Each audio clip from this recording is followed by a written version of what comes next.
Assalamualaikum warahmatullahi wabarakatuh.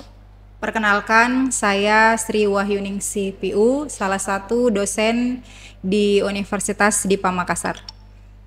Pada kesempatan kali ini saya akan menjelaskan materi tentang pengantar media baru yang merupakan salah satu materi pada mata kuliah media baru dan digital.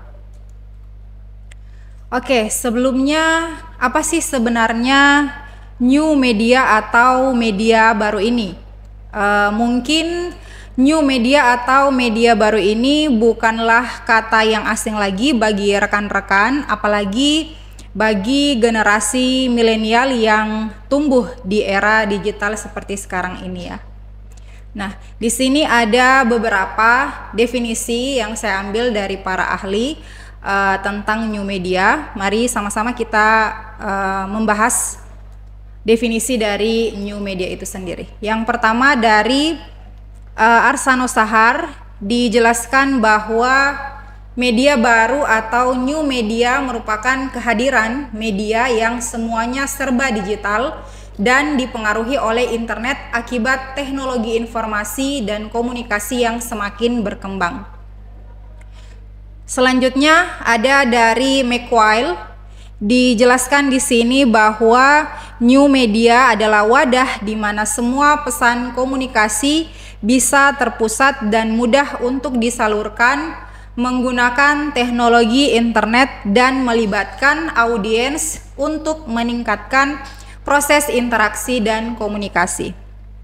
Ya, jadi menurut McQuail di sini dikatakan bahwa new media adalah wadah di mana semua pesan komunikasi bisa terpusat atau terdesentralisasi. Berarti ini berkaitan dengan produksi informasi. Kalau dulunya ketika kita berbicara tentang produksi media atau berita, hanya orang-orang yang bekerja di media saja yang bisa membuat sebuah berita lalu menyebarkannya. Nah, sekarang dengan adanya media baru ini, semua orang siapa saja bisa menjadi produsen informasi, ya. Jadi siapa saja, semua orang bisa membuat informasi, kemudian menyebarkannya dengan cara misalnya menggugah contohnya di media sosial kita, dan bisa sampai ke siapapun dan dimanapun dengan menggunakan satelit, jaringan kabel dan komputer. Dan karena adanya interaksi antara audiens seperti yang dikatakan oleh McQuail, new media adalah wadah yang melibatkan audiens untuk meningkatkan proses interaksi dan komunikasi. Jadi kalau dulunya kita sebagai khalayak hanya menerima informasi, sekarang kita bisa membuat dan menyebarkan informasi tersebut atau bisa saling berinteraksi dengan sesama pengguna media. Selanjutnya definisi lain dari media baru atau new media yang dikutip dari buku Etika Komunikasi dalam Media Sosial yang berjudul Saring Sebelum Sharing, karya Rahmanita Ginting dan kawan-kawan. Di sini dikatakan bahwa new media adalah media yang menggunakan internet berbasis teknologi online, berkarakter fleksibel, berpotensi interaktif, serta dapat berfungsi secara private atau publik. Jadi new media atau media baru ini bukanlah istilah yang asing lagi, tapi sudah umum, di mana istilah new media atau media baru ini digunakan untuk menggambarkan proses penyampaian informasi lewat teknologi digital. Nah, ketika kita berbicara tentang new media, berarti ada old media atau media lama, bisa juga dikatakan media tradisional. Jadi media tradisional ini adalah media yang sudah ada sejak lama, sejak dahulu, atau era terdahulu di mana pada saat itu orang-orang berkomunikasi menggunakan media seperti dengan menuliskan pesan di dinding-dinding atau dengan mengukir pesan pada pintu-pintu gua, ya. Kemudian seiring dengan perkembangan zaman, masuk ke media industri, muncullah yang namanya televisi. Kemudian ada juga radio. Kemudian muncul mesin cetak. Dan akhirnya ada media cetak seperti koran. Nah, ini semua dapat dikategorikan sebagai media tradisional. Nah, sedangkan media baru itu adalah media yang menggunakan teknologi digital, contohnya seperti internet. Nah, kemudian karakteristik dari media baru. Di sini saya ambil dari dua ahli atau dari dua pakar. Yang pertama dari Fleu, kemudian dari Livrow dan Livingstone, ya. Kedua karakteristik ini saling relevan, ya. Jadi dari Livrow dan Livingstone ini dia melengkapi karakteristik dari Fleu.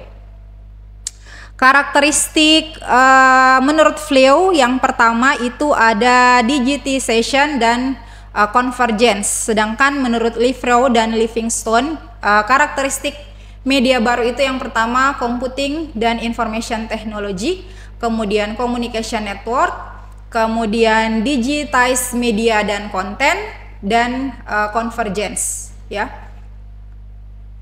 Yang pertama, karakteristik utama dari media baru atau new media itu adalah digitization, yaitu perubahan dari analog ke digital, di mana artinya adalah informasi itu diubah dalam bentuk bilangan biner 1 dan 0. Kemudian karakteristik yang kedua itu adalah convergence atau konvergensi, di mana ketika kita berbicara tentang konvergensi berarti tidak hanya berbicara tentang fenomena teknologi saja, namun juga tentang budaya. Konvergensi di sini misalnya begini. Pada zaman dulu ketika misalnya kita mau membaca berita atau mencari informasi, kita harus memiliki koran ataupun majalah. Dan kalau misalnya kita ingin menonton, melihat sesuatu yang bergerak atau secara visual, berarti kita harus punya televisi. Atau kalau misalnya kita mau mendengarkan berita atau mendengarkan informasi, berarti kita harus punya radio. Nah, zaman sekarang hanya dengan satu gadget kita bisa menikmati media-media yang berbeda tadi. Bisa saja kita bisa menikmati tontonan atau kita bisa sambil membaca hanya dengan satu gadget saja, misalnya lewat smartphone atau bisa lewat tablet. Jadi semuanya bisa diakses secara mudah. Nah, itu yang disebut dengan konvergensi. Jadi konvergensi media ini adalah penggabungan dari beberapa jenis media dengan teknologi-teknologi portable dan interaktif dalam berbagai platform presentasi digital. Nah, mungkin itu saja penjelasan singkat saya terkait pengantar media baru. Semoga apa yang saya sampaikan, yang saya jelaskan bisa bermanfaat. Kita ketemu lagi di materi selanjutnya. Terima kasih. Wassalamualaikum warahmatullahi wabarakatuh.